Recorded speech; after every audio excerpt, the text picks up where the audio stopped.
ایک دفعہ کا ذکر ہے کہ ایک جنگل میں 3 خوبصورت پریاں رہتی تھیں۔ وہ ہمیشہ ساتھ رہتی تھی اور جنگل میں کھیلتی رہتی تھی۔ ایک دن جنگل میں ایک بچہ اکیلا کھیل رہا تھا۔ اس کے آس پاس صرف جانور تھے، کوئی انسان نظر نہیں آ رہا تھا۔ پریوں نے اس کو دیکھا تو اس کے پاس چلی گئی۔ وہ بچہ بہت ہی پیارا تھا۔ ان پریوں نے اس بچے کو دیکھا تو اس کی طرف مائل ہو گئی اور اس کو اپنے ساتھ آسمانوں پر لے گئی۔ آسمانوں کے گھر میں اس کو بٹھایا اور اس کے ساتھ کھیلنے لگی، اس کو پیار کرنے لگی اور ہمیشہ اس کے ساتھ رہنے لگی۔ وہ اس بچے کو پیار کرتی تھی، اسے تیار کرتی تھی، اس کا خیال رکھتی تھی اور اس کو کھلاتی تھی اور پلاتی تھی اور ہمیشہ اس کے ساتھ رہتی تھی۔ ایک دن ایک بری پری وہاں پر آئی اور اس نے اس بچے کو دیکھا۔ وہ بری پری اس بچے کو اٹھا کر اپنے ساتھ لے گئی۔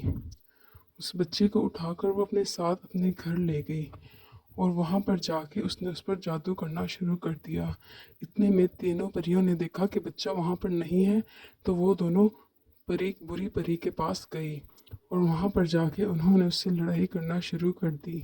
ان میں سے ایک پری نے بری پری کا مقابلہ کیا اور اس سے لڑنا شروع کیا اور اس سے لڑتے ہوئے اس کو مار دیا، اور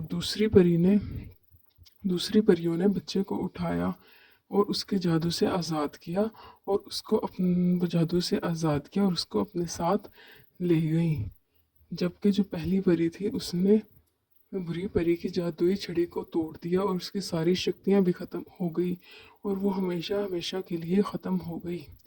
دوسری دونوں پریاں بچے کو ٹوکری میں اٹھا کر لے گئی آسمانوں پر اور اپنے گھر کی طرف جانے لگی، اور اپنے گھر میں آسمانوں پر جا کر ان تینوں پریوں نے بچے کو بہت پیار کیا اور ہمیشہ اس کے ساتھ خوشی خوشی رہنے لگی، اور وہ بچے کو بہت پیار کرتی تھی اور کبھی اسے اکیلا نہیں چھوڑتی تھی۔